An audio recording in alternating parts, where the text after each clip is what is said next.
मित्रों, इस वीडियो में हमने आदरणीय पंडित श्री ज्ञानानंद शास्त्री का इंटरव्यू लिया है, जो कि वास्तव में एक महान पुण्य आत्मा है, और उनसे कुछ ऐसे प्रश्नों को पूछा है जो कि लोगों में चर्चा का विषय बने रहते हैं।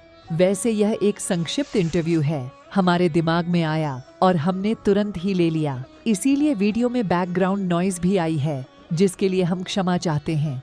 चलिए बिना देरी के आगे बढ़ते हैं इस वीडियो में। मित्रों नमस्कार, मेरा नाम है शशिभूषण मिश्रा और आज हम लोगों के सामने हैं पूज्य महाराज श्री पंडित श्री ज्ञानानंद शास्त्री जी महाराज, जो कि श्री राम कथा और श्रीमद् भागवत कथा के अद्वितीय व महान कथावाचक हैं। ये एक पुण्यात्मा है। यदि हम ये कहें कि इनका दर्शन बहुत भाग्य वालों को ही प्राप्त होता है तो इसमें कोई संशय नहीं है, क्योंकि इनके जैसे लोग आज कलयुग में शायद कोई हो। तो आज हम कुछ कोशिश करेंगे इनके बारे में कुछ अधिक जानने की और इनका साक्षात्कार आप लोगों से कुछ अलग तरीके से कराएंगे। तो महाराज से हमारा पहला प्रश्न है कि आजकल के लोग जो हैं फैशन बना लिए हैं भगवान को। एक लड्डू गोपाल आते हैं ना भगवान, उनको लोग फैशन के रूप में लेकर के चलते हैं अपने साथ। इसके लिए नहीं कि उनके भगवान में आस्था है, बल्कि इसके लिए दिखाने के लिए कि देखो हमारे पास भी लड्डू गोपाल है, वो उन्हें अपने बैग में झोले में लेकर के चलेंगे। तो क्या ये कहाँ तक उचित है? क्या भगवान को इस तरीके से फैशन के रूप में रखना उचित है?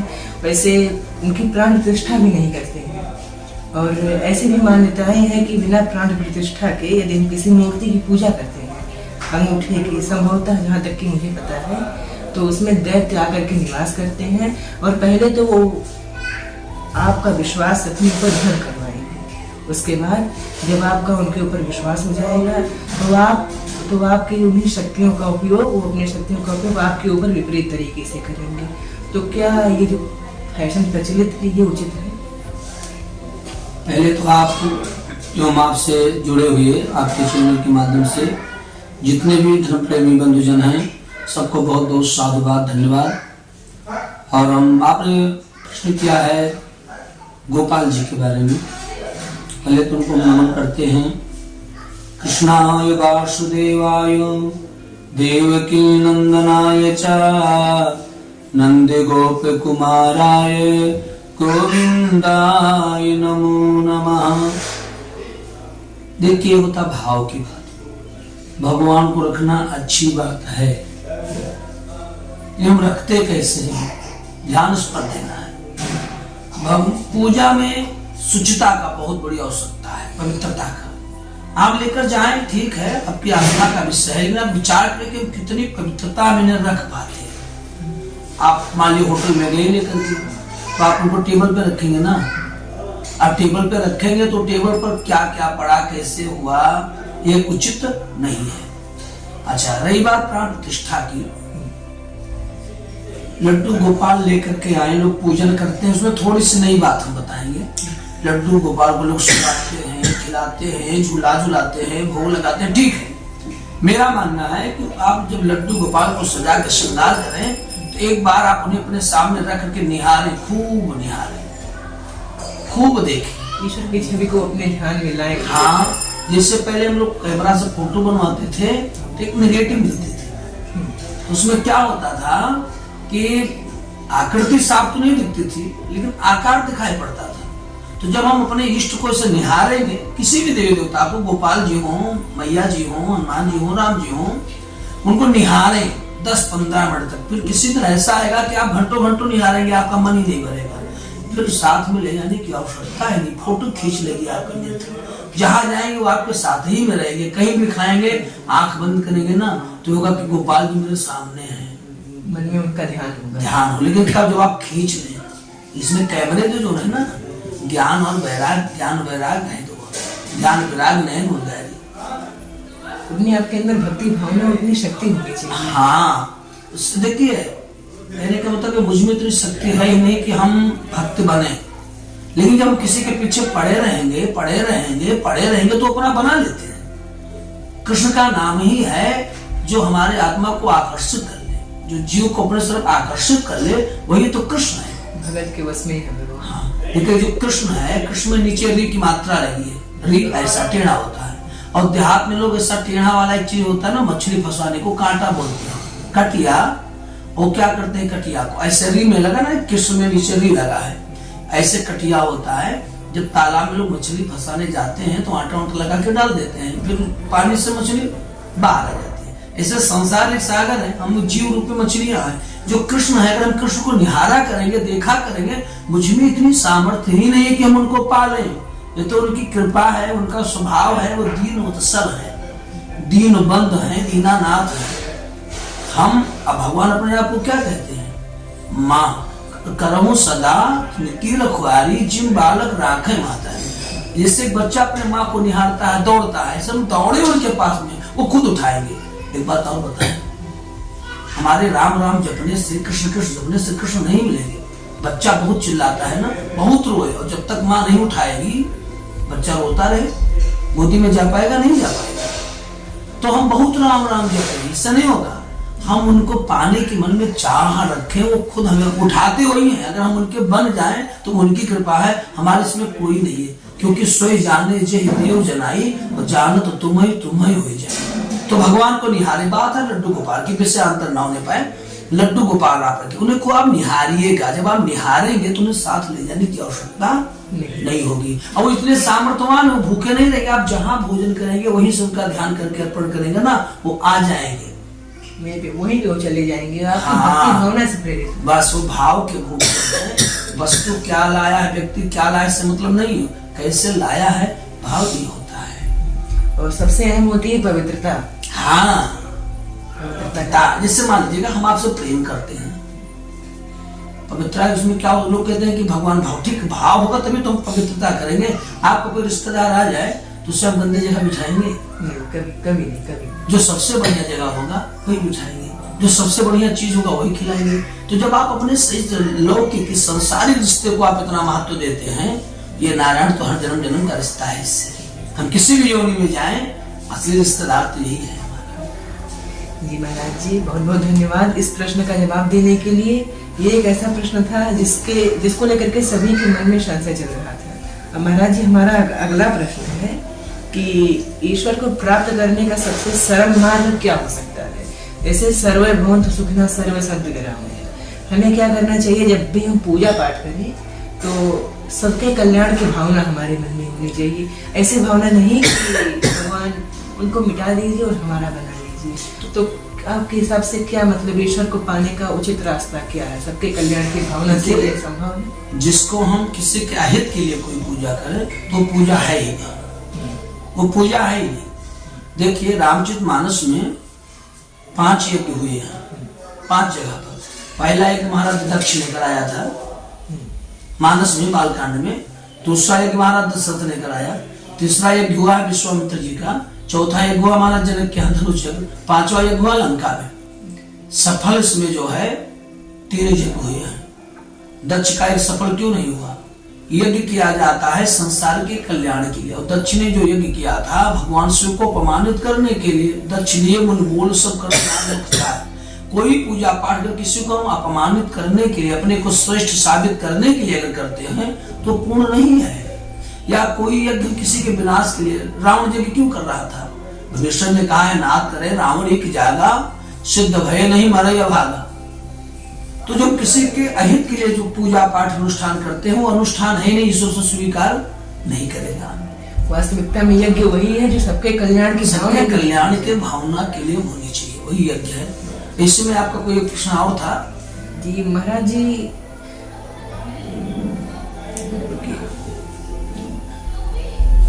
ईश्वर को प्राप्त करने हाँ, ईश्वर को प्राप्त सरल मार्ग क्या हो सकता है? पहली बात हम बताएंगे क्या सबके कल्याण ईश्वर की प्राप्ति। देखिएगा, ईश्वर को प्राप्त करना हमारे बस की बात है ये नहीं है, ये मान लीजिए, ये तो उसकी कृपा है। नहीं, आप शास्त्रों को जब पढ़ेंगे तो उसके बारे में इतना सब नियम बताए गए कि उस पर हम चल ही नहीं सकते। तो ईश्वर की कृपा है कि वो अपनी कृपा कर देता है, जिस तरह हो सके उसी तरीके से हम प्राप्त। जैसे मान लीजिएगा, अब आप कोई प्रश्न करें कि अगर ईश्वर को पाना आसान है तो अजामिल को कैसे मिल गया? तो अजामिल पतित था, तो भगवान का क्या नाम है? पतित पावन। पतित को पावन बना देते, ये उनका स्वभाव है। वो तो उनका स्वभाव है कि जो हम जैसे पतित को पावन बना देते हैं, हम जैसे अधम का वो उदाहरण बन जाते हैं। मुझमें ये सामर्थ्य है ही नहीं कि हम उनको पा जाएं, ये तो उनकी कृपा है कि हम उनको बना लेते। कैसे? लेकिन भाव क्या होना चाहिए?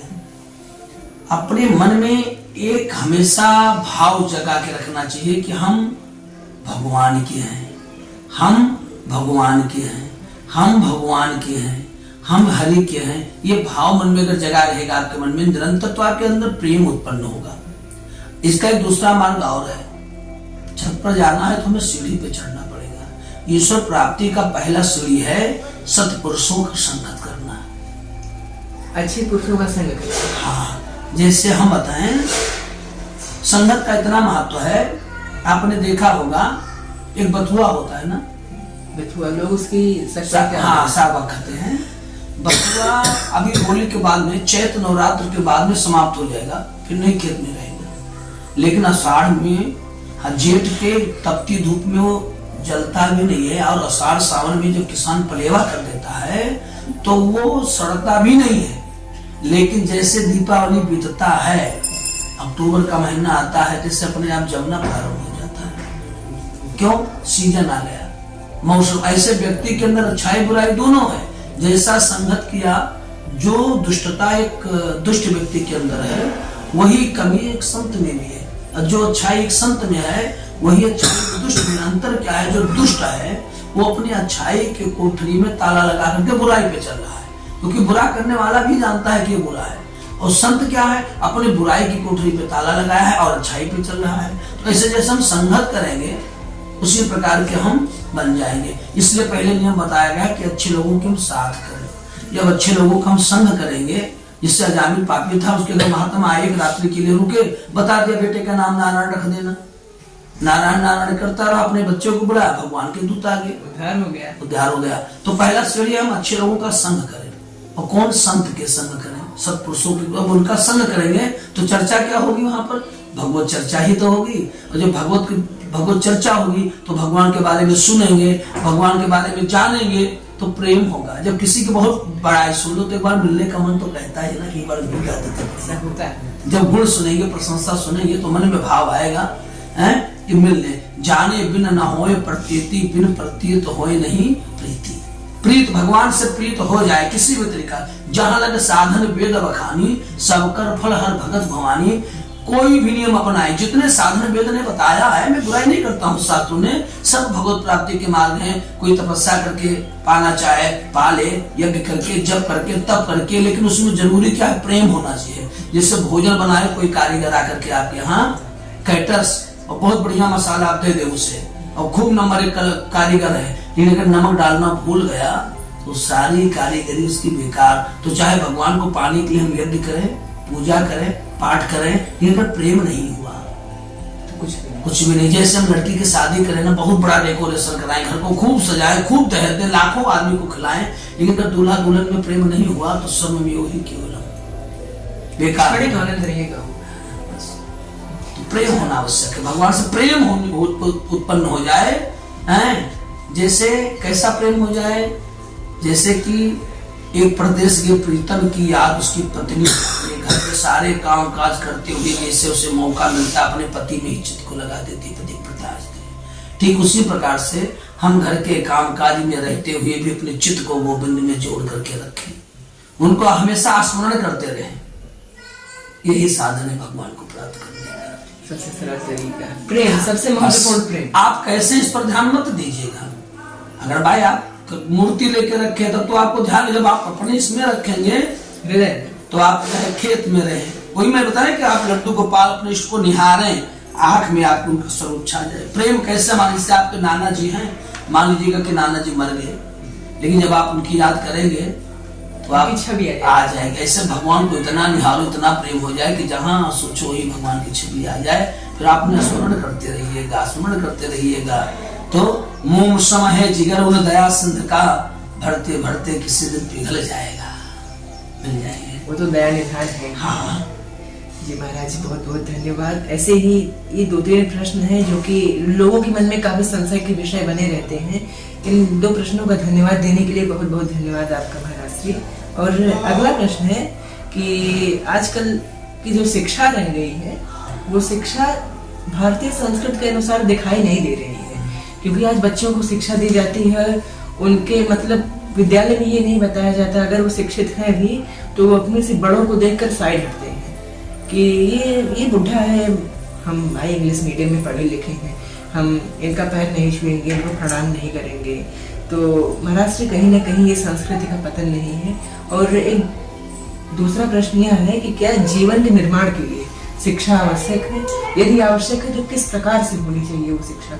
इसी प्रकार से होनी चाहिए कि किसी हम अपने बड़े बुजुर्ग को देखें, उनसे प्रणाम न करें, उनसे मिले ना कि हम शिक्षित हो चुके हैं, ये भी कोई शिक्षा हुई? मुझे तो लगता है कि ये भारतीय संस्कृति के अनुरूप नहीं है। इसमें तीन बात है। पहली बात तो आप ये मान लीजिएगा, जीवन में शिक्षा का महत्व तो है, लेकिन जो शिक्षा केवल पेट भरने के ही काम में आए वो दानवीय शिक्षा है। महाराज रावण भी विद्वान थे, लंकेश विद्वान थे, पहलवान थे, गुणवान थे, लेकिन चरित्रवान नहीं थे। अगर जीवन में हमारे चरित्र सुंदर नहीं है तो वो दानवीय विद्या जो केवल पेट भरने के काम है। पहले गांव में लोग कहते थे भैया तुम पढ़े लिखे हो, तुम्हारे 4 आंख है। अगर हम पढ़ने लिखने के बाद में, डिग्री लेने के बाद में चोरी, बेईमानी, मक्कारी, व्यभिचारी, दुराचारी नहीं छोड़ते हैं तो हमने राक्षसी विद्या अध्ययन किया, दानवीय विद्या अध्ययन किया है। और रही बात ज्ञान की, देखिएगा जो दैत्य होते थे वो भी तो ज्ञान होता था। शुक्राचार्य जी दैत्यों के गुरु से थे, ज्ञान था। लेकिन ज्ञान कौन बढ़िया है? जो हमारे आध्यात्मिक ज्ञान हो, जो हमें एक मानव बनाए। और रही बात ज्ञान की, तो ये साम्य विद्या तपोन ज्ञानम ज्ञानम न शीलम गुणो न धर्माति मृतलोक भो भार भूतामन स्वरूपन रचयिता। जिसके पास में ज्ञान नहीं है वो पशु है। लेकिन कुछ लोग डिग्री लेने के बाद में भी दानव बन जाते हैं। तो आध्यात्मिक ज्ञान होना बहुत बड़ा जरूरी है। वो विद्या है ही नहीं जिसमें नम्रता नहीं है, जिसमें काम नहीं, बड़े बुजुर्गों का आदर। हाँ, इसके लिए हम क्या करना चाहिए? हमें मान लो कि आज अब इसी कारण मेरे ऊपर बड़ा बेलेल लग चुका है, अब खोल कर नहीं बोल सकते हैं। हमारे यहाँ तो ऐसा है कि गाछ से गधा पढ़ा दिया जाएगा, लेकिन गाछ से गणेश नहीं पढ़ाया जाएगा। यही सब कुछ बिंदु है जो भारतीय संस्कृति के विपरीत। हाँ, हमारे यहाँ अभी सांप्रदायिकता हो जाएगी। अगर गाछ से गणेश पढ़ा दिया जाए तो कहेंगे नहीं ऐसा नहीं हो सकता है।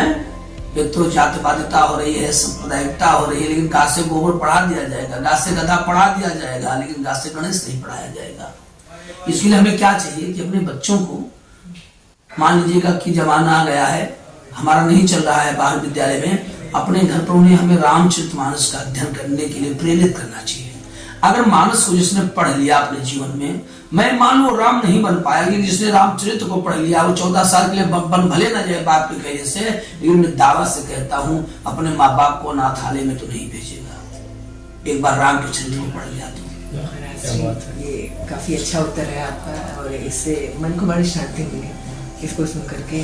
और वास्तव में मतलब इसका विस्तार पूर्वक देखिए आपके उत्तर का, तो तात्पर्य यही है कि जिस शिक्षा से आपका चरित्र निर्मित होता है वही वास्तविक में शिक्षा। हाँ, आध्यात्मिक ज्ञान होना जरूरी है। अच्छा महाराष्ट्र, एक प्रश्न और भी है कि ऐसा लोगों के सुनने में आता है कि हनुमान जी तो अपने भक्तों की सदैव रक्षा करते हैं, तो क्या ऐसा भी कोई प्रसंग है कि देवताओं ने हनुमान जी को अपने वचन में बांध के रखा हुआ है कि आपको कलयुग के कामों में टांग नहीं अड़ाना, कलयुग जिस प्रकार से चल रहा है उसी प्रकार से चलने देना है?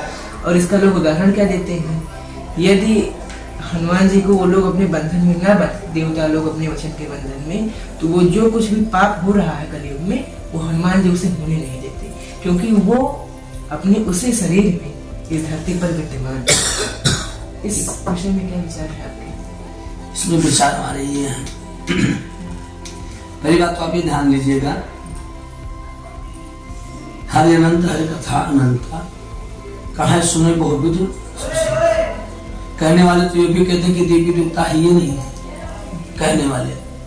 जहां तक मेरा मानना है कि अगर आप हनुमान जी के अनन्य भक्त हैं, उपासक हैं, तो आप कोई बड़े ग्रंथ में मत जाइएगा। हनुमान चालीसा में लिखा है, जो ये पढ़े हनुमान चालीसा, जो ये, अब जो ये मतलब पंडित जी पढ़े, ठाकुर जी पढ़े, वैश्य जी पढ़े, शूद्र जी पढ़े, नर पढ़े, नारी पढ़े, बाल पढ़े, वृद्ध पढ़े, कोई भी पढ़े, जो ये पढ़े हनुमान चालीसा हो सिद्ध साखी गौरी सा सिद्ध, उसकी जो कामना होगी वो कामना सिद्ध करने में हनुमान जी महाराज सामर्थ्यवान हैं। रही बात कलयुग की गतिविधियां, जब आप उनके आनंद हो जाए, कहते हैं प्रेम मर्यादा को, सुने इस कहावत को कि नहीं, प्रेम मर्यादा को तोड़ देता है। सुने हैं? अगर आप सुने नहीं, सुने नहीं सुने हैं, अभी नहीं पता नहीं। हाँ, लोग कहते हैं प्रेम मर्यादा को तोड़ देता है। जैसे सबरी के घर राम जी गए, सबरी मैया के घर राम जी गए, जूठी बैल को खाया। सास कहता किसी का जूठा नहीं खाना चाहिए, प्रेम में आकर के राम जी ने ऐसा किया। तो अगर हनुमान जी से हमारा प्रेम हो गया तो जो सारे नियम बनाए भी गए अगर शास्त्रों में ना, वो सब किनारे धरा का धरा रह जाएगा। हाँ, तुम्हारे लिए आएंगे। तो महत्वपूर्ण बात यह है कि भगवान के ऊपर आरोप लगाने से पहले खुद को निखारना चाहिए। हाँ। कि क्या हम उस लायक है कि हम उनसे प्रेम कर सके। हाँ। अब उसको हम अपने आप को सोचना पड़ेगा। महाराज श्री बहुत बहुत धन्यवाद। ऐसे ही कुछ प्रश्न और हैं। आज धर्म को जो है कुछ लोगों द्वारा व्यापार बना लिया गया। जैसे कुछ कथावाचक भी होते हैं जो कि ईश्वर से उन्हें प्रेम नहीं होता, उन्हें प्रेम होता है धन से। वो कहीं पर भी जाते हैं तो वो ईश्वर के नाम पे ठगी करते हैं, ईश्वर को व्यापार बनाते हैं। तो क्या ये उचित है? ऐसा होना चाहिए? और इस पे मतलब इसको रोका कैसे जा सकता है? या उनकी खुद की भावना है, वो ऐसा करते हैं? देखिए, ऐसा है, ये आज की बात नहीं है, आज की बात है। कथावाचक तो कालनेमी भी था। कालनेमी को सुने हैं? अच्छा, कालनेमी कथावाचक था। अब थोड़े समय के लिए बना था कथावाचक। हनुमान जी महाराज जब बूटी लेने के लिए जा रहे हैं तो उसे मालूम चला कि हनुमान जी को रोकना है, तो कैसे राम कथा के बड़े रसिया हैं। हनुमान जी मार्ग में उसका आश्रम पड़ा, रुके, प्रणाम किए और उसने राम कथा कहना शुरू कर दिया। और ये भी अपने कथा में कहा कि राम रावण का युद्ध हो रहा है, राम जी विजय होगी, इसमें कोई संशय नहीं है। कालनेमी ने ऐसी बातें बोली? हाँ, कि राम जी जीतेंगे उसमें कोई संशय नहीं है। उनको तो फंसाना था कि सूर्य निकल जाए तब ये जाए। तो हनुमान जी प्रभावित हुए राम कथा से, तो बोले कि प्यास लगा है तो कमंडल दिया। तो कहा कमंडल से हमारी प्यास नहीं जाएगी, तो कहा सरोवर में चले जाओ, फिर हम तुम्हें मंत्र देते हैं, दीक्षा देंगे, हाँ, ज्ञान देंगे। तो काली जी भी दुनिया में बहुत है, कौन कैसे जी रहा, किसी के बारे हम क्या कहें। हाँ, कुछ संत ऐसे भी हैं जो पैसा लेते हैं लेकिन उसका सदुपयोग करते हैं। जैसे हमारे बागेश्वर बाबा, हमें तो बड़ा कमांड होता है, उम्र में तो हमसे वो कम है, छोटे हैं, लेकिन मैं अपने से बहुत बहुत बहुत बहुत महान मानता हूँ। महानता है, बहुत बहुत महान मानता हूँ। क्यों? वो अगर वो धन लेते हैं, बताओ, कोई अपनी एक बेटी का विवाह करने में रो देता, भैया बिल्कुल कंगाल हो गई, बहुत पैसा लग गया, 151 बेटियों का विवाह, 251 बेटियों का विवाह, मोटरसाइकिल, फ्रिज, कूलर, ये सब देते हैं। तो अगर वो हमारा धन लेकर, अगर ऐसे वक्ता है जो ले करके कहीं लगाए, तो उन्हें हमें धन देने में कोई मतलब है, हिचकिचाहट नहीं होनी चाहिए। और जो लोग इसे, जैसे मान लीजिए कि महाराज ये हुई है अनिरुद्धाचार्य, पहली बात मेरे तो काम ही नहीं किसी पे उंगली उठाना, क्योंकि हमसे तो लोग बहुत महान है। अनिरुद्धाचार्य जी महाराज हैं, वो क्या करते हैं कथा में इससे मतलब नहीं है, उनके में कुछ काम बढ़िया लगते हैं। तमाम बूढ़ी माताओं को अपने यहाँ रखते हैं, उनके पाँव को दबाते हैं। तो अब बताओ, धन नहीं पाएंगे तो धर्म का एक अंग धन है, कैसे होगा? देवकीनंदन ठाकुर जी को ले लो, हमने कई वामपंथियों से मैंने लड़ाई लड़ लिया है, चमचों से, जो सनातन के विरोधी हैं कि बाबा लोग क्या मंदिर कहाँ काम है। अरे मंदिर ने इतना धन दिया है कोरोना काल में कि आपसे क्या बताएं। देवकीनंदन ठाकुर जी ने बहुत बड़ा धन दिया था कोरोना काल में, भंडारे कराए। मुरारी बापू जी को तो मैं बहुत सम्मान करता हूँ। बीच में लोगों ने उन्हें कुछ कहा था कि वो मुल्ला ये वगैरह, मैं बहुत आदर्श, अपना मैं आदर्श मानता हूँ उनको। राम कथा व्यासपीठ को संगीत बापू ने ही दिया, और मेरे नारायण राम भूमि में उन्होंने 18 करोड़ लगभग इतना दिए थे दान।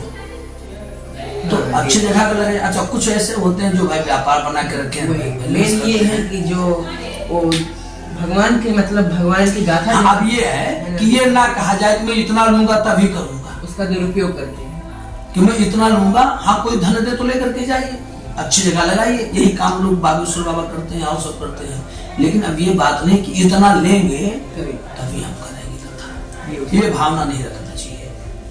हाँ, उतना मांगने में कोई पाप भी नहीं। अगर गृहस्थ हैं, आप ब्राह्मण हैं, तो मान लीजिएगा जैसे हमारे साथ में बाबू 4-5 हमारे मित्रगण हैं, परिकर हैं, इनके साथ में हम कथा कर रहे हैं। अपने तो हमको तो ठाकुर जी के भरोसे रहना चाहिए, लेकिन अब इतना बताने में भी ये गलत नहीं है कि इनको बाबू इतना दे देना, आपको इतना दे दीजिएगा। आप क्या, अरे हमको तुलसी पत्र चाहिए, हम क्या, कथा हमारी है क्या जो हम लेंगे? कथा तो रघुनाथ जी की है, उस लायक नहीं है कि अभी भगवान की भगवान की कथा है ना, कथा उनकी, कथा भी उनकी, सुनने वाले भी उनके।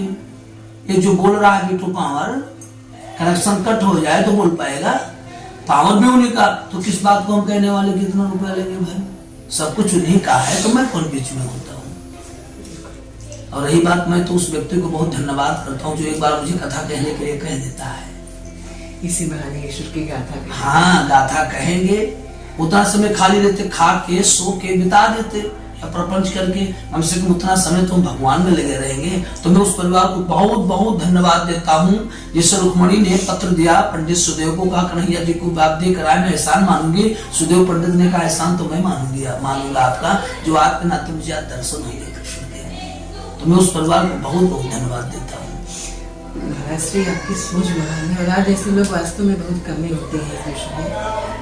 अच्छा महाराज जी, आपकी इच्छा से अब हम एक प्रश्न करना चाहेंगे कि आपको श्रीमद् भागवतम महापुराणम में सबसे अच्छा प्रसंग आपको कौन सा लगता है? कौन सा प्रसंग आपके मन को भाता है? पहली बात तो हम ये कह नहीं सकते हैं कि भागवत का कौन सा प्रसंग ऐसा है जो अच्छा न लगे, लेकिन हाँ, मुझे जीवन जीने का एक प्रसंग बहुत बड़ा मार्गदर्शक बना, वो सुदामा चरित्र।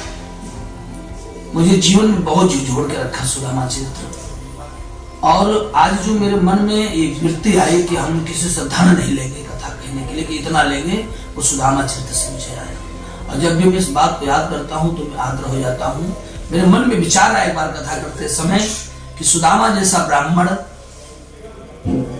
का अगर भगवान ने कल्याण कर दिया, सुदामा का जीवन व्यतीत हो गया, एक गृहस्थ जीवन को सुदामा जी लिए, तो क्या हम नहीं जी सकते हैं? अगर कोई मुझे ये कि क्या तू सुदामा की बराबरी कर रहा है? नहीं, हम सुदामा की बराबरी तो नहीं कर रहे हैं, लेकिन उपमा दे रहे हैं सुदामा के इतना मैं भक्त नहीं हूँ, तो सुदामा के जैसा मेरे जीवन में अभाव भी तो नहीं है। हम पहन रहे हैं, ईश्वर ने उतना दिया है। तो सुदामा जी की चरित्र मुझे बहुत झूठ करके रखा, और तभी मेरे मन में भाव आया कि हम ये नहीं कहेंगे अब मुझे धन चाहिए तब मैं कथा करूंगा। बस ये गोविंद, अंतिम दिन जब मैं कथा करता हूँ तो लोगों से जानता हूँ, क्या विदाई भी मांगता हूँ कि आप लोग हमसे बड़े हैं, भगवान की कथा सुने हैं, आप लोग मुझे आशीर्वचन दीजिएगा कि मेरे मन में सदैव ये भाव बना रहे कि कभी ऐसा ना हो कि पैसे के लिए हम कथा ना करें, ये भाव बना रहे। आप चले जाएंगे, आपकी बड़ी याद आएगी यहाँ पर लोगों को, आपको लोग बहुत याद करेंगे।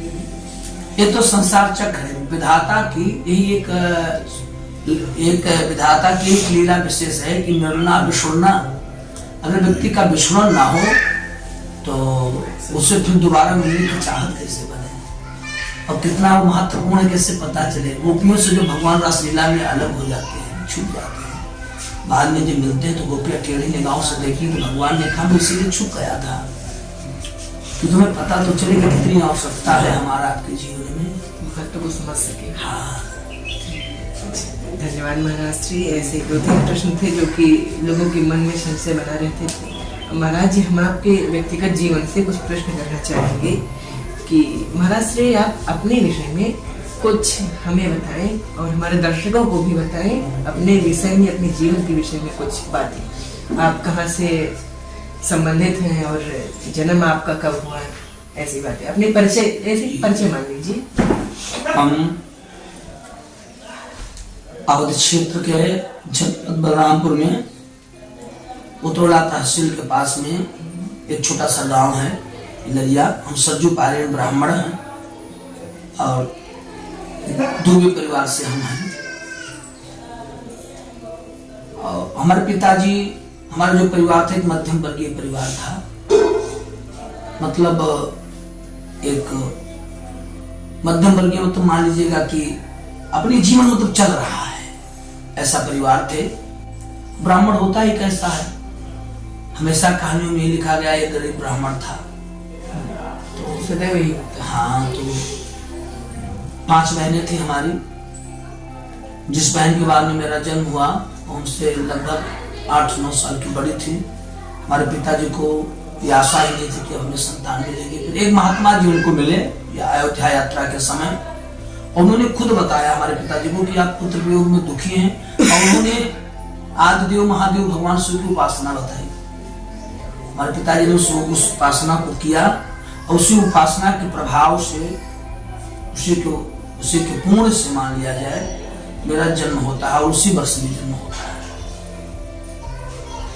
हम इस समय हमारी उम्र मान करके चलिए कि 43 यानी 43 वर्ष है।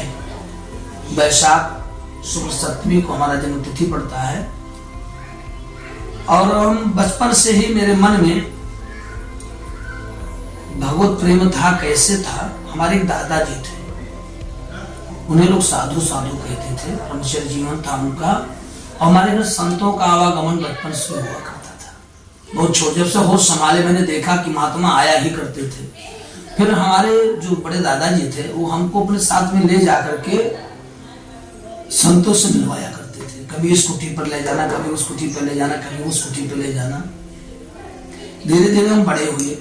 बचपन से ही रामायण पढ़ना और कथा कहानियां पढ़ना, दादाजी के साथ में, बड़े पिताजी के साथ में रह करके सुनना हमारी आदत थी। फिर जब संत लोग आते तो हमें कहते कुछ सुनाओ, तो जो हमें जानकारी होती थी हम बैठ करके सुनाते थे। तो महात्मा लोग कई बार कहते थे किसी दिन बहुत बढ़िया है वक्ता बनेगा, लड़का प्रवचन करने वाला बनेगा। तो ये सुन मेरे मन में उमंग होता था। फिर धीरे धीरे ये उमंग आई, और सबसे पहले मैंने कथा, जब हमारी उम्र 14 वर्ष से कम थी, तो मैं अपनी जन्मभूमि पर नवरात्रि में से मूर्ति रखी गई थी, मैं बिना संगीत के राम कथा किया था 9 दिन तक। तो इस प्रकार आप अपने पहले कथा के अनुभव को भी साझा कर दीजिए। हाँ, तो उसमें क्या होता था, बगल में नवरात्रि होता था, तो कुछ तो हमें याद थी चौपाइयाँ कथा, बगल में नवरात्रि होता था, तो 9 बजे तक हम कथा करते थे। फिर उसके बाद में जाते थे, वहां पे प्रवचन होता था, उसको सुनते थे। तो सुन करके आते थे, फिर वही हम सुनाते थे। फिर उसमें कुछ गलत भी सुना देते थे। गलत क्या होता था, जैसे आधुनिक युग के वक्ता थे लोग ना, तो उसमें चुटकुल्ला ज्यादा सुनाते थे। गीत गौनई, जो महिलाएं गीत गाती हैं, सोहर ब्याह नटका, वो भी आकर के हम बीच बीच में गा दिया करते थे। तो धीरे धीरे बाद में मुझे पता चला कि ये सब तो गलत चीज है, ये कथा में मिलाने की कोई आवश्यकता नहीं है। और हमेशा जो है, और एक चीज मैंने और अध्ययन किया कि कथा कहने वाला कथा का बहुत बड़ा जानकार हो ये बहुत जरूरी नहीं है। आचार्यवान बहुत बड़ा हो, ये बहुत बड़ा, वो आचार्य ना हो लेकिन आचार्यवान हो, उसके आचार और विचार बढ़िया हो। डिग्री ना लिया हो आचार्य का चलेगा, लेकिन उसके जो विचार हो, जिसे देहात में कहते हैं आचार विचार, आचरण उसके बढ़िया होना चाहिए। आचार्य बने ना हो लेकिन आचरण बढ़िया होनी चाहिए। जिससे दूध को अगर पिया जाए तो कैल्शियम देता है ना, फायदा होता है। लेकिन अगर उसी कटोरे में सांप मुंह डाल दे फिर उस दूध को पिया जाए तो क्या होगा? तो ऐसे कथा तो पवित्र है, कल्याणकारी है, लेकिन जब उसे गलत व्यक्ति अपने मुख से कहता है तो दूषित हो जाता है, मिला उला गया। तो तमाम बस में मुंह डाल देगा, उसका विपरीत नुकसान। तमाम, अभी नाम नहीं लेंगे, अभी तमाम जोकर पैदा हो गए हैं। कोई कथा मंच से गोली डाल रहा है बंदूक से, अब कोई बलम छल्ला मिलावट हुई है, तो क्या ऐसा करते हैं, उठपटांग बातें हाँ, बोलती नहीं अच्छी ना, तो दूषित कर रहे हैं कथा को। तो उसमें ऐसा तो मेरी बचपन की थी। तो उसके बाद में मैंने पूर्णतया कथा लाइन में मन क्यों बताया, मैं शुरू में हमारी पढ़ाई शिशु मंदिर में हुआ, सरस्वती शिशु मंदिर में। फिर उसके बाद में हम हाई स्कूल तक अपने वहीं कस्बे में उतौला में पढ़ाई किए। साइंस से हमने हाई स्कूल तक अध्ययन किया। मेरे गांव में नवरात्रि दुर्गा पूजा होता था, तो मैं मंच का संचालन करता था। मंच का संचालन करना था, जो भी वक्ता आए थे कथा कहने के लिए, हम भी बोलते थे। तो लोग हमें पसंद किए, और बाबा ने कहा भी इस बात को कि बढ़िया वक्ता बनेगा ये लड़का किसी दिन। ये बात मेरे दिमाग में था। फिर हाई स्कूल के बाद में हम चले आए अयोध्या। फिर तो अयोध्यानाथ की कृपा हुई और हमारे जीवन में ये क्षण आने का बहुत बहुत संतों की कृपा है। हमारे जीवन में सबसे पहले योगदान तो हमारे बड़े पिताजी का, गोलोकवासी पंडित श्री मनोहरराम द्विवेदी जी का है। उनका एक ही काम था, दिन भर अध्ययन करना और निशान लगा देते, कोई बढ़िया पॉइंट आता इसको पढ़ लो। उसके बाद में एक बाबा बालक दास जी हैं जो जबरदस्ती हमारा हाथ हारमोनियम पर रखवाते थे। कोई अपनी बाजा छूने नहीं रहता है, वो दे देते थे और उनको अपने बगल में बिठा के मंजीरा बजवाते थे। वो संत थे, हम उनका पांव सदैव छूते थे, आज भी छू रहे हैं। लोग कहते हैं कि ये ब्राह्मण नहीं, हमने कहा हमसे इससे मतलब नहीं, ये संत हैं। आज भी मैं उनका पांव छूता हूँ। फिर मेरा नाम जो संभवतः ये है पंडित ज्ञानानंद शास्त्री, मेरा नाम ज्ञानानंद है, मेरा वास्तविक नाम है पंडित अभिराम। अच्छा, पंडित अभिराम द्विवेदी या उसके पीछे शास्त्री ले लिया, लेकिन ये नाम मुझे संतों ने दिया। ऐसे प्रसंग चल रहा था, ज्ञान का आनंद था, तो उस प्रसंग में मैंने एक आध्यात्मिक कड़ी जोड़ करके मंच की संचालकी किया, तो बाबा जी ने मेरा नाम ज्ञानानंद रख दिया। और वो भी एक कथावाचक थे, तब रामायणी जी थे, बाबा निर्विकारानंद जी महाराज, उन्होंने मेरा नाम ये ज्ञानानंद कर दिया था। तो तब से लोग मुझे इसी नाम से जानना प्रारंभ कर। हाँ, इसी नाम से लोग मुझे जान रहे हैं और जानते हैं। और उसके बाद में जब हम आए अयोध्या में, तो कुछ हमारे ब्राह्मण देवताओं की बहुत बहुत आशीर्वाद है। एक आप किसी क्षेत्र के गोपीनाथपुर के थे पंडित राममूर्ति आचार्य रामपूर्ति त्रिपाठी श्री भूषण जी, और बहुत बहुत धन्यवाद देते हैं आचार्य विनोद त्रिपाठी जी का, आचार्य विजय त्रिपाठी जी का। और हम अनन्य भक्त सेवक हैं आचार्य रघुनाथ दास वेदांती त्रिपाठी जी, वेदांती हैं उनके। इससे तमाम संतों महात्माओं की कृपा हुई और संतों के प्रसाद को लेते हुए, पढ़ते हुए, अध्ययन करते हुए आज भगवान, और सबसे बड़ी महती कृपा जो भगवान की है, जो मुझे भगवान अपने चरण शरण में अपने गुण गाने का मुझे अवसर प्रदान किया। महाराज श्री, आपने वही बताया जो अभी आपको समय पहले आपने बताया कि बिना सत्संग, अगर ईश्वर की प्राप्ति करने में सत्संग का होना आवश्यक है, और उसी सत्संग के जरिए आप आज इस यहाँ तक पहुँच सकते। वो संतों की ही कृपा है, सीधा बताऊंगा। अगर संत कृपा हो जाए तो भगवत कृपा अपने आप हो जाएगी, प्रेरणा से। हाँ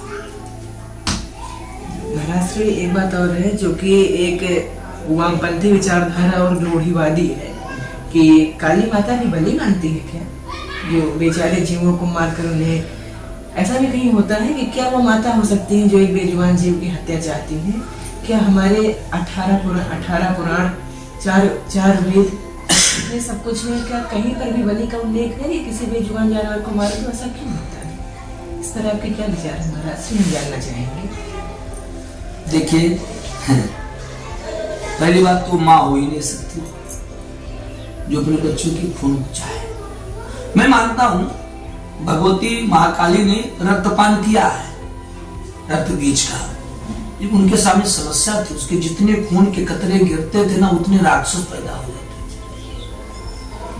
भूमि पर गिरने ना पाए तो उन्होंने लोगों को चाटा था, पान किया था। हाँ, वैदिक परंपराओं में बलि प्रथा थी, लेकिन कब थी? जब हमें ज्ञान नहीं था, तब थी। वस्तु नहीं थे। अब हमारे पास में वस्तु है, हमारे यहाँ उसका विकल्प भी तो है। जैसे आज यज्ञ होगा, कल यज्ञ होगा, तो यज्ञ के बाद में दही और उड़द मिलाते हैं, रखते हैं बलि के लिए। दही उड़द मिला दिया जाए तो मांस के तुल्य ही हो जाता है। जीव हत्या में करने की क्या आवश्यकता?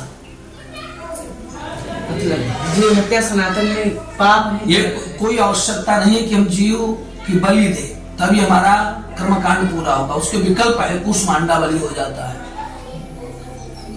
कुष्मांडा छेदन हो जाता है, नारियल को मान लेते हैं बलि के रूप में, जायफल को मान लेते हैं। ये आवश्यकता नहीं है कि हम बलि ही दें। किसी जीव की हत्या करना, उसे पीड़ा देना गलत है, ये गलत है। ईश्वर कभी प्रसन्न नहीं है। पर हित सरिस धर्म नहीं भाई, पर पीड़ा सम नहीं अति भाई, किसी को पीड़ित नहीं करे। पंडित जी, एक और महाराज हमारा प्रश्न था कि स्त्रियों को गायत्री मंत्र पढ़ने का अधिकार नहीं है। नहीं है, नहीं है तो महाराज जी इस पर एक संशय और उत्पन्न होता है। वो ये है कि जिस गायत्री मंत्र की मतलब इसे ये हम खुद नहीं कर कह रहे हैं, लोगों के बीच में जो मतभेद है उसी के चलते हम आपसे जानना चाहते हैं कि लोग कहते हैं कि आप मना करते हैं गायत्री मंत्र स्त्रियों को नहीं पढ़ना चाहिए, लेकिन जिस गायत्री मंत्र की आप बात कर रहे हैं वो भी तो एक स्त्री ही है। नहीं, सुनिए, गायत्री मंत्र के कभी अर्थ को पढ़िएगा, उस पूर्ण ब्रह्म परमात्मा का उसमें उल्लेख किया गया है। ठीक है, वो देवी हैं, वेद माता गायत्री हैं, ठीक, समझिएगा इस बात को। लेकिन गायत्री मंत्र का उच्चारण आप भी नहीं कर सकते पुरुष होते हुए भी, क्योंकि आपका यज्ञोपवीत संस्कार नहीं हुआ है। वेद मंत्र को जब तक हमारा यज्ञोपवीत संस्कार नहीं हो जाता, हमें वेद पढ़ने का अधिकार नहीं होता है। तो जो गायत्री है वेद की माँ है, ओम जो है वेद का प्रणव है। केवल गायत्री मंत्र नहीं, महिला को ओम का भी उच्चारण नहीं करना चाहिए। देखो, हमें जो भी करना शास्त्रीय विधान के अनुसार ही करना चाहिए। अगर हम शास्त्र के विपरीत जाएंगे तो हमारा कल्याण नहीं होगा। भक्ति अलग चीज है। कोई माने आप गायत्री मंत्र जपे तभी आप माता जी खुश होगी, जय माता जी कहिए, आप दुर्गा चालीसा पढ़िए, प्रेम होना चाहिए। प्रेम होना चाहिए। जो हम जिससे शास्त्र ने धर्म क्या है, जिससे हम शास्त्रों ने करने के लिए कहा है उस पर उससे करे वही धर्म है, जिससे मना किया उसे ना करे वही धर्म है, जिससे मना किया उसे करे वही अधर्म है। हमें शास्त्र के अनुसार ही जीना चाहिए, शास्त्र के विपरीत नहीं जाना चाहिए। महाराज श्री, और एक प्रश्न और है कि बिना भगवान शिव के हम भगवान राम और भगवान श्री कृष्ण को नहीं प्राप्त कर सकते, तो महाराज से किस प्रकार से ये है, इसकी व्याख्या हमें आप बता सकते? आप ये मान लीजिएगा, सीधी सी बात, बिना गुरु के भगवान मिलने वाला नहीं। ठीक, आप इस पर ध्यान दीजिएगा। आप दुनिया में जितने गुरु, मैं निंदा नहीं करता हूँ, गुरु के प्रतिनिधि है, सदगुरु तो केवल भगवान शिव है। सदगुरु भगवान शिव है। भगवान शिव है कौन? भवानी शंकरो बंदे श्रद्धा विश्वास रूप। जब तक जीवन में विश्वास नहीं आएगा, बताओ भगवान मिलेंगे आपको? नहीं। तो भगवान शिव विश्वास की प्रतिमूर्त है, विश्वास उन्हीं की मूर्ति है। विश्वास से तो भगवान शिव है। तो शिव जी को अपनाना मतलब भगवान के प्रति विश्वास होना। भगवान ने स्वयं कहा है, जहीं पर कृपा न करें पुरारी सो मुन पावन भगति हमारी। हमारे में ऐसा भी कोई प्रसंग है, हमें अच्छे से नहीं याद है, कि भगवान विष्णु ने नारद से कहा शिव समान नहीं को प्रिय मोरे। हाँ, उसी समय का ये भी चौपाई है, जहीं पर कृपा न करें पुरारी सो मुन पावना भगत। नारद जी को जब मोह हुआ था और भगवान बंदर का मुख दे दिए इनको, और विष्णु ने इनको बरी नहीं, भगवान को वर्ण किया, भगवान लेकर के चले गए। तो नारद जी को क्रोध हुआ। फिर जब बाद में भगवान ने अपनी माया हटा दिया, संज्ञा रमाना राजकुमारी अकेले भगवान, पहले तो दो पत्नियां थी, लक्ष्मी जी और विष्णु, लेकिन जब नारद जी के सामने भगवान आए, नारद जी ने श्राप दे दिया, फिर भगवान ने माया से सबको हटा दिया। जब नारद जी को ऐसा लगा तो सब माया था, तो उन्होंने कहने लगा कि मेरा श्राप झूठा हो। भगवान ने कहा नहीं, मेरी इच्छा, मम इच्छा का दिन गया। तो कहा मुझे बहुत पीड़ा हो रही है, तो कहा जपो जाए शंकर सतनामा, जाकर के भगवान शिव के नाम को जपें, इससे आपका कल्याण होगा। शिव समान मुझे कोई दुनिया में दूसरा प्रिय नहीं है। भगवान शिव तो महाकाल है। हाँ, महाकाल का। महाराज श्री, हमारा कोई इसकी पहले से तैयारी थी नहीं, जैसे कल मन में आया कि आपका साक्षात्कार हो, इंटरव्यू थोड़ा लिया जाए, तो एक संक्षिप्त इंटरव्यू था, इसके लिए हम कुछ प्रश्न तैयार कर पाए हैं। अब महाराज श्री, कुछ प्रश्न है जो कि आपके जीवन से हम पूछना चाहेंगे कि आपके भागवत कथा को कहने का या श्री राम ईश्वर की किसी भी गाथा को कहने का, लोगों के सामने प्रस्तुत करने का मुख्य उद्देश्य क्या है? अपने आप को, अपने वाणी को पवित्र करने का। स्वांता सुखाय, मैं स्वयं अपने कल्याण के लिए, अपने आत्मा को सुख पहुंचाने के लिए भगवान की गाथा करता हूँ। मन में एक आशा होती है, देखिएगा, मैं ये तो कह नहीं सकता हूँ कि मैं लोगों के कल्याण करने के लिए कथा करता हूँ, क्योंकि मैं अपने आप को विद्वान मानता ही नहीं कि मैं विद्वान हूँ। मैं तो ये मानता हूँ कि अगर मैं भगवान की कथा कर लिया, और बड़े बुजुर्ग लोग जो भगवान की कथा सुनता है ना, कहने वाले से बहुत महान होता है। अब आज युग में तो आओ, अगर आज युग में कोई बैठ के कथा सुन रहा है तो बहुत बड़ी महानता की बात है, क्योंकि आज लोगों को मोबाइल चलाने से ही फुर्सत नहीं। नेट उनका बेकार हो जाएगा कथा में बैठेंगे तो। उनका कलयुग का समय है तो अगर कोई बैठता है तो उसे मैं अपने से बहुत महान मानता हूँ, तो मैं कैसे कहूँ कि मैं जीवों के कल्याण के लिए कथा करता हूँ। अगर आप लोग सुन रहे हैं तो मैं मानता हूँ कि मेरा कल्याण हो जाएगा। स्वांता सुखाय की भावना से मैं भगवान की कथा करता हूँ। अपने मन को आनंदित करने के लिए, ईश्वर में लगाने के लिए। जी महाराज श्री धन्यवाद। और एक प्रश्न और है मेरा कि अभी तो प्रश्न 2-3 प्रश्न और है, लेकिन एक महत्वपूर्ण प्रश्न है कि हमारे भारत की मातृभाषा है हिंदी और संस्कृत तो विश्व भाषा है। संस्कृत में हमारे सभी वेद पुराण शास्त्र लिखे गए हैं। तो आजकल क्या होता है, आज की जो नई पीढ़ी है वो क्या करती है कि वो अंग्रेजी को महान मानती है। जैसे यदि कोई व्यक्ति है, कई सारे लोग हैं, उनमें कोई तमिल, तेलुगु, कन्नड़, मलयालम कई सारी भाषाएं बोलते हैं, लेकिन उसमें जो अंग्रेजी बोलता है उसको लोग काफी ऊंची निगाह से देखते हैं। लेकिन अगर वैसे देखें तो है वो भी एक भाषा है, अन्य भाषाओं की तरह वो भी एक भाषा है, लेकिन अंग्रेजी को महानता दिखाते हैं। तो महाराज श्री यह उचित है? अन्य भाषाओं की तरह भाषा नहीं है। तरह माने बराबर, उसी के जैसा है तो ना, भाषाओं के जैसा। देखिए वो पठान प्रश्न है। अब आपको बताएं, हो सकता है कोई अंग्रेजी का विद्वान सुने तो उसे बुरा लग जाए जो मैं कहने जा रहा हूँ। अंग्रेजी एक दरिद्र भाषा है, तुच्छ भाषा है, ठीक है। पत्नी को अंग्रेजी में आप क्या बोलेंगे? वाइफ। और कोई शब्द अंग्रेजी में? और कुछ नहीं है। और कुछ हिंदी में? पत्नी, अर्धांगिनी,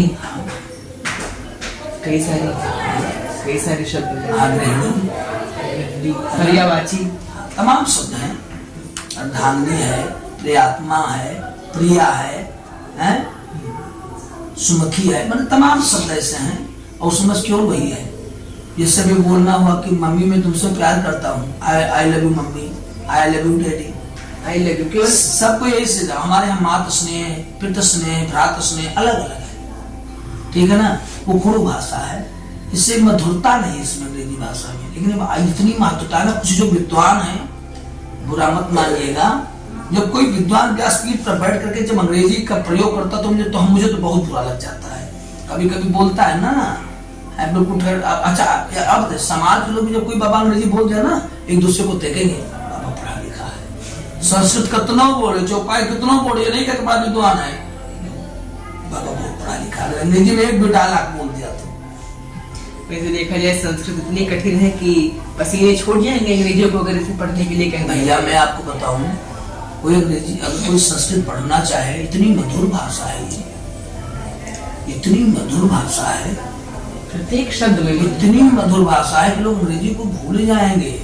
उससे कम मेहनत संस्कृत में करना पड़ेगा। एक बात मान लीजिएगा, क्यों? क्योंकि संस्कृत हमारे ब्लड में है, हमारे पूर्वजों की देन है ना संस्कृत, रक्त में उसी से। हाँ, अंग्रेजी बोलना सीखना कठिन है और संस्कृत बहुत जल्दी आएगा क्योंकि हमारे ब्लड में है, हमारे लहू में समाया हुआ है। तो ऐसे लोगों के विषय में आपके क्या विचार हैं जो अंग्रेजी को फैशन मानते हैं? जो अंग्रेजी को फैशन मानते हैं, अपने बच्चों को पढ़ाते हैं ना, वो क्या पढ़ेगा? वो क्या पढ़ेगा बताएं? डैडी यही पढ़ेगा तो पिता का अर्थ क्या होता है वो समझ नहीं पाएगा कभी। वो डैडी का अर्थ समझेगा, पिता का अर्थ नहीं समझ पाएगा कि पिता क्या है, जनक क्या है, तात क्या है। वो अपने शास्त्रों का अध्ययन नहीं करता। हाँ, अच्छा एक बात बताएं, एक बात, आप तो भी बच्चे हैं लेकिन आपकी प्रखर बुद्धि है। आप एक बार डैडी कहें, बोलिएगा डैडी। डैडी, एक बार बप्पा कहें, बप्पा। प्यारा कौन सा लगा? आनंद बप्पा। कौन हृदय से क्या निकला कहां से? बप्पा है ना, बप्पा आ निकलता है, रिश्ता जुड़ा हुआ है, आनंद आता है ना। बप्पा अच्छा बोलने से देखिए, आनंद आता है ना, डैडी बिल्कुल गंवारू भाषा है, लेकिन बप्पा कितना प्यार लगा। डैडी यहाँ से ऊपर से है, डैडी ऊपर से प्यार रहेगा बस। अगर बप्पा मानेंगे ना तो यहाँ से प्यार है। पिताजी, पिताजी के नीचे उधर आता है, अम्मा, मम्मी ऊपर से ही है।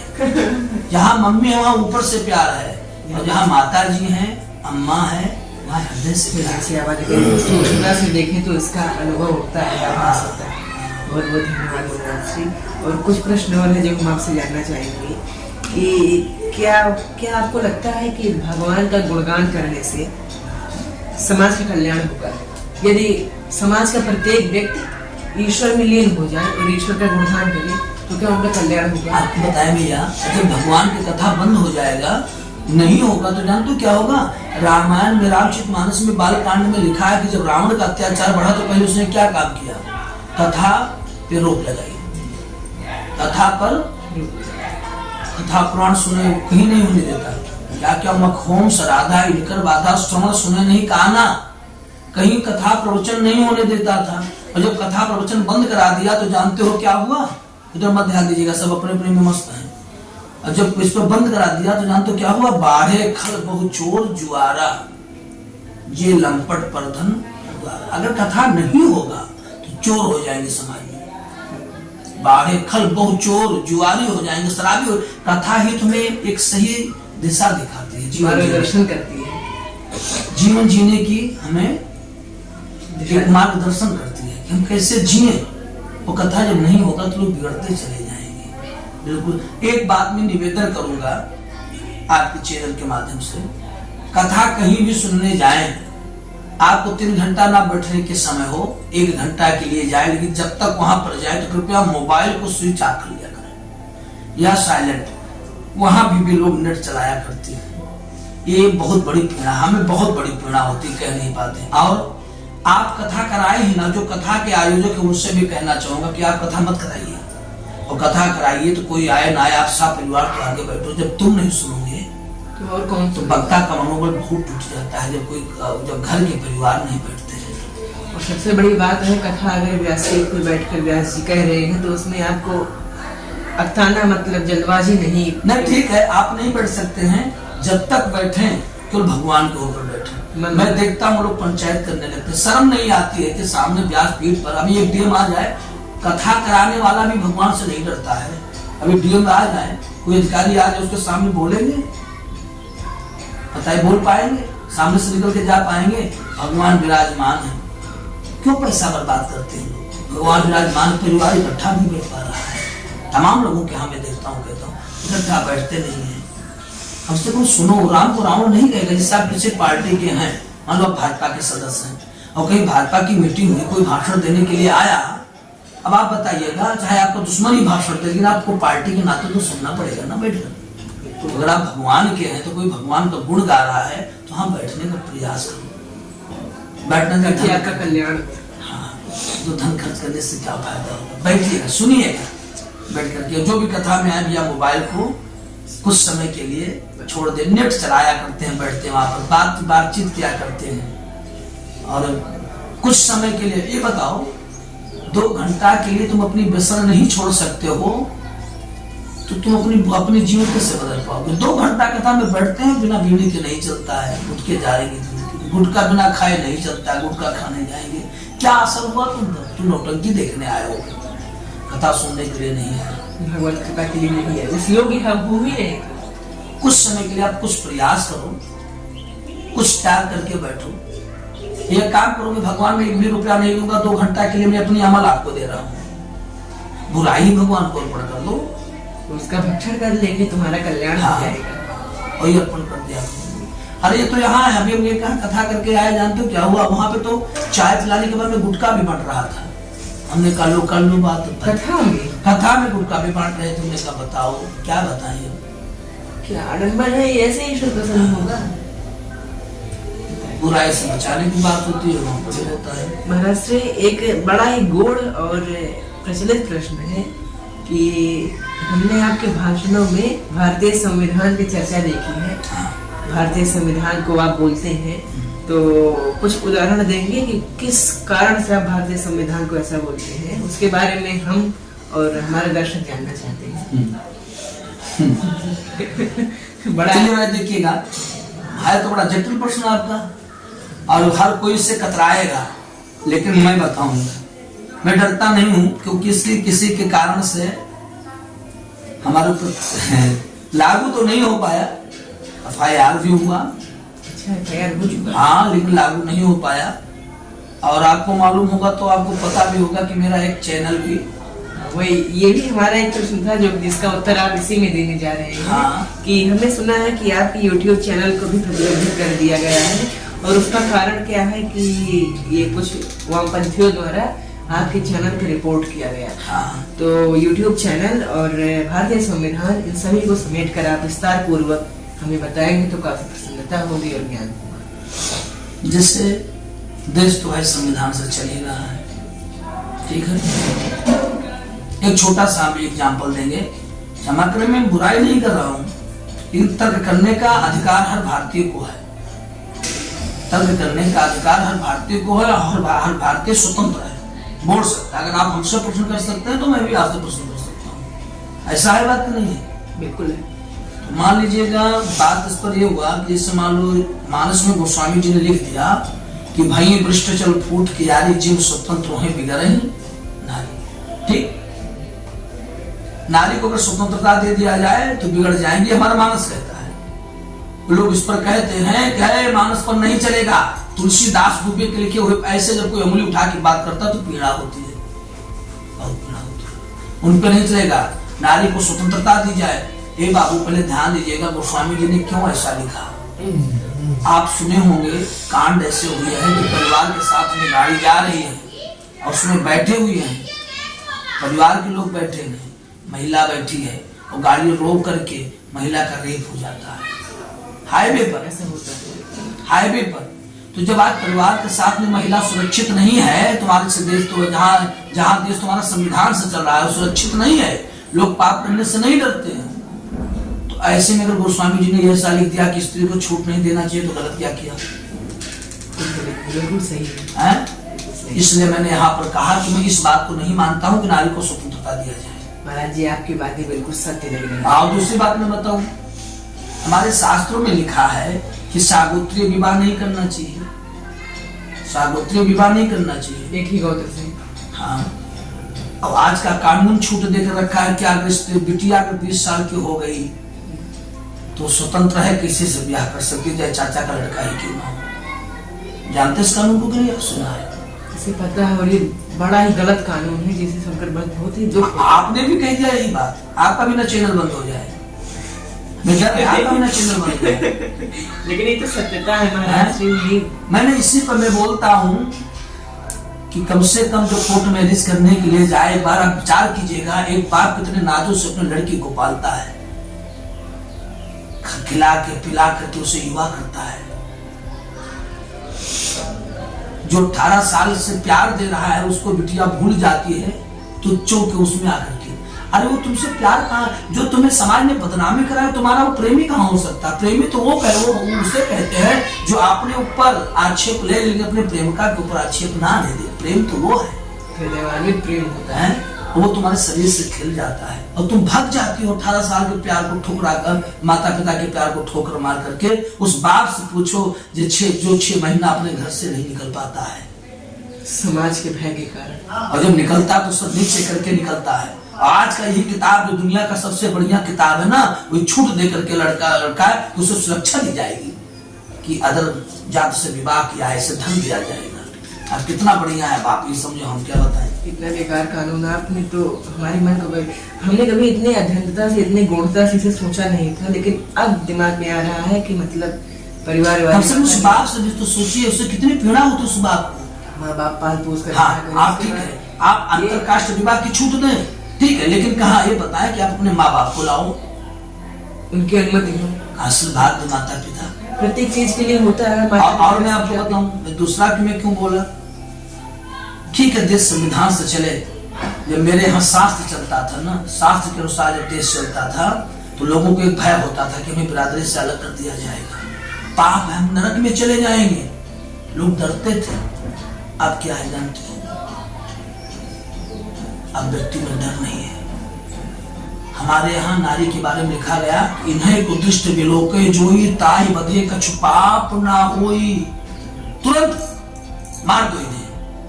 कोई भी हो, पंडित जी हो, ठाकुर जी हो, वैद्य हो, शूद्र जी हो, साधु हो, सन्यासी हो, विरक्त हो, गिरस्त हो, कैसा मार दो, खत्म कर दो। गलत दृष्टि से देखिए। आज लड़की के साथ में रेप होता है, अपराधी पकड़ा जाता है, वकील बहस करता है। कितने लोग थे पहले, आपको कौन पकड़ा, कहां पर इनका हाथ था? गलत तरीके से वास्तव में ये निर्लजता के साथ संविधान का निर्माण हुआ है। कौन दिया है? ये कौन दिया है आज्ञा? प्रश्न पूछने का बताओ आप, किसने दिया है? ये न्यायालय नहीं हो सकता। इसलिए मैं थोड़ा बोलता हूँ इसके ऊपर। कोई बुरा कहे तो उसका हमें परवाह नहीं है। रही बात, एक बार मैं आपके चैनल से कह दूंगा, जिससे भी हमारे सनातन में कहीं भी शंका होता हो, आप जानते तो विज्ञान का विद्यार्थी हूँ, कथा में भी विज्ञान को जोड़ के बोलता हूँ। मैं तो तुच्चा हूँ, छोटा सा हूँ। अभी तो हमारे बहुत बहुत महारथी बैठे हमारे सनातन में। मैं चैलेंज देता हूँ हमारे सनातन के ऊपर से जहां संशय है वो आकर के हमसे प्रश्न कर सकता है। ये मेरा घमंड नहीं है, ना ना ना ना ना, ये मेरा घमंड नहीं है। मुझे इस बात का घमंड है कि मैं सनातनी हूँ, सनातन को मानने वाला हूँ। हमारे ऐसे बड़े बड़े मनीषी हुए जिन्होंने हमें लिख करके दिया है। इससे तुम्हें किसी किताब पर घमंड है, इससे मुझे अपने शास्त्रों पर घमंड है और इस बात का मुझे स्वाभिमान है। मैं सेवक रघुपति पति मोरे असाभिमान जान। इस बात का है कि हम रघुनाथ जी के हैं, उनके लिए बोलेंगे। इसका हमें गर्व है इस बात का। महाराज श्री, वैसे हमें भी मतलब इतनी गूढ़ता से आपने बताया, बड़ा ही कष्ट होता है कि मतलब एक लड़के को इसलिए धन दिया जा रहा है क्योंकि उसने एक गलत कार्य किया है, अपने परिवार को छोड़ करके अंतरजातीय विवाह किया, किसी दूसरे जाति से विवाह किया है, या वास्तविकता में विरोध के लायक है। लेकिन एक बात बताएं, रिश्ते की कीमत पशुओं में नहीं होती है। पशु रिश्ता नहीं समझता है। जिस गैया से, जिस भैंस से पाड़ी का जन्म हुआ, उसी भैंस से पाड़े का जन्म हो गया, और दोनों जब युग से लोग होते हैं तो वो नहीं देखता है, एक दूसरे के साथ में संबंध बना लेते हैं। आज का किताब स्वतंत्र दे दिया है, तुम युवा हो गई, चाचा का लड़का है, शादी कर लो। मैं बताऊं, अब नाम लेना तो थोड़ा व्यक्ति की बेइज्जती हो जाएगी। मेरे क्षेत्र की बात है, लड़की की शादी थी और मार्केटिंग के लिए जाना था। चाचा के लड़के के साथ में गई, 9-11 हो गई। उसके बाद में सरकार ने उसका मदद कर दिया, उसका समर्थन कर रही है। आप सुरक्षा दे दिया सरकार ने उसको। अच्छा, पशु बना दिया कि नहीं बना दिया? पशुओं में रिश्ता का कीमत नहीं होता है। अब इसी बात को अगर बोल दिया जाए तो भैया एक बात बताएं, जो मेरा चैनल जो बंद हुआ था, मैं बता रहा हूँ एक बात आपके चैनल के माध्यम से। 2 ही गद्दी थी संसार में पहले, एक व्यास गद्दी, एक राजगद्दी। राजगद्दी के बगल में गुरु की गद्दी होती थी। व्यास गद्दी अगर गलती करता तो राजा उसे दंडित करता था, और जब राजगद्दी गलत करती थी तो व्यास गद्दी राजा को दंडित करता था। दोनों का तालमेल, दोनों को प्रजा को भड़का देता था राजा के विपरीत में, गलत नहीं हो पाता था। आज क्या है, व्यास गद्दी अगर राजगद्दी का विरोध कर दे तो व्यास गद्दी जेल में। ठीक, यही होता है। ये मूर्खता वाला संविधान है, हम भी इसका विरोध करते हैं। बाकी ये इनका जो मन कहे ये वो करे, लेकिन ये विरोध करने के लायक है। महाराज श्री, आपने ऐसे कहा, जब संविधान कह रहा है कि आप किसी की आस्था को ठेस नहीं पहुंचा सकते हैं, स्वामी प्रसाद न्योला जैसे लोगों को मैं कहना चाहता हूँ, तुम्हें नहीं मानना है। चाहे चंद्रशेखर रावण जी हूँ, एक लक्ष्मण यादव, डॉक्टर लक्ष्मण यादव, मैं उनको बहुत सुनता हूँ। भले ही वो हमको नहीं मानते हैं, हमारे सनातन को, लेकिन मैं उनको सुनता हूँ। हमें उनकी भाषा शैली अच्छी लगती है। एक शंभू पत्रकार जो है, मेरे कहने का मतलब यह है, तुम्हें सनातन नहीं प्रिय है मत मानो, राम नहीं प्रिय है राम को ना मानो, कृष्ण नहीं प्रिय है ना मानो, लेकिन ये संविधान तुम्हारा संविधान कहता है तुम किसी के आस्था को ठेस नहीं पहुंचा सकते हो। ये संविधान के बल पे इतने गलत कार्यों का समर्थन तुम करते हो, तो वही संविधान ये नहीं कहता है इसको तो मान लो। लेकिन अब कही बात ना, स्वार्थी दुनिया स्वार्थी है। जब उसकी पारी आती है, स्वार्थी बात ही नहीं है, बात इस बात की है ना कि व्यास गद्दी की बुराई करो तुम्हें पद मिलेगा। भैया अखिलेश यादव जी, स्वामी प्रसाद मौर्य ने जब रामायण को फड़वाया, अपने आप को कृष्णवंशी कहते हैं अखिलेश यादव जी, उसे अपने पार्टी का क्या बना दिया था याद है? महासचिव ये थे ही वो, ये बना दिया था। स्वागत होता है अगर कोई सनातन का विरोध करे, ब्राह्मण को गाली दे, कहते हैं कि संविधान अधिकार दे करके रखा है। अरे मैं पूछना चाहता हूँ, माननीय लक्ष्मण यादव जी से प्रोफेसर है, गुरु पद पर है, जो प्रातः गुरु होता है, शंभू सिंह पत्रकार जी हैं, चंद्रशेखर रावण जी हैं, तमाम लोग ऐसे में उन महान विभूतियों से पूछना चाहता हूँ, क्या संविधान ने तुम्हें ब्राह्मण के ही उंगली उठाने के लिए अधिकार दिया है? कभी उन पाखंडियों, हम पाखंडी हैं, पाखंडी किसे कहते हैं? जो अपने कर्म को अच्छे ढंग से ना कर पाए वही पाखंडी है। कभी उनके बारे में भी सोचा? जो विद्यालय में तनख्वाह तो लेते हैं लेकिन पढ़ाने आते हैं 11 बजे। कई उन मुस्लिमों के बारे में सोचा जिन्होंने हमारे मंदिरों को तोड़ा, उनके बारे में नहीं बोल पाएंगे, नहीं बोल पाएंगे। अच्छा, लेकिन हमें खुशी भी एक बात की होती है, मैं जो विश्रांतना करके मैं थोड़ा बोलना चाहता हूँ, कभी उस टूटे रोड के बारे में भी बोलो जो आज बना, सुबह उससे उजड़ रहा है। कभी उस अधिकारी के बारे में भी बोलो जो एक साइन कराने का 2000 रुपया गरीब से मांग रहा है। कभी उस, अब कहाँ तक हम बताएं, सभी का उनके बारे में बोलने का आपकी हिम्मत नहीं है, और बस कोई ब्राह्मण और सनातन आपको टारगेट में आता है। क्यों? लेकिन एक बात की खुशी भी होती है कि बुराई उसी की जाती है जो आगे होता है। हम कहीं ना कहीं उससे आगे हैं, अपने से पीछे का कोई बुराई नहीं करता है, उन्हें चिढ़ है। अगर ऐसे भगवत कृपा बनी रहे तो एक बात बता दें, जितने लोग सुन रहे हैं आपके माध्यम से मैं उनसे कहना चाहूंगा, मानने वाले हैं तो सनातन को, ना मानने वाले उनको भी कहना चाहूंगा, एक बात अपने दिमाग से हटा दो, जो तुम बार बार कहते हो कि हम सनातन की जड़ को हिला देंगे। सनातन को तुम हिला पाओगे? सनातन क्या है? सनातन ईश्वर है। सनातन क्या है? ईश्वर है। और ईश्वर को हिलाने वाला अगर कोई आया, छुआ भी थोड़ा, मिट गया, खत्म हो गया, समाप्त हो गया, वो चला गया। ये था, है और रहेगा सदैव। सभी धर्मों के संस्थापक को तुमने पता कर लिया, लेकिन आज तक सनातन का नहीं जान पाए हो कि इसका संस्थापक कौन है। ये हमारे धर्म की महानता है। महाराज श्री समय बीतता जा रहा है और एक आध्यात्मिक प्रश्न है कि रावण को कुछ लोग कहते हैं कि रावण एक प्रचंड विद्वान था, प्रकांड पंडित था। उसने भगवान शिव की शिव तांडव स्तोत्र की रचना की थी, और ये आसान बात नहीं होती है कि संस्कृत में श्लोकों की रचना की जाए।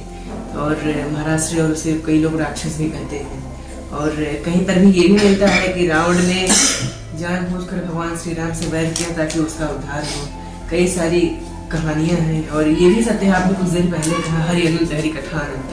और महाराज श्री इन सभी को मिला करके प्रश्न ये बनता है कि क्या रावण दहन जो होता है दशहरा के दिन वो उचित है, क्योंकि रावण एक प्रकांड पंडित था। देखिए,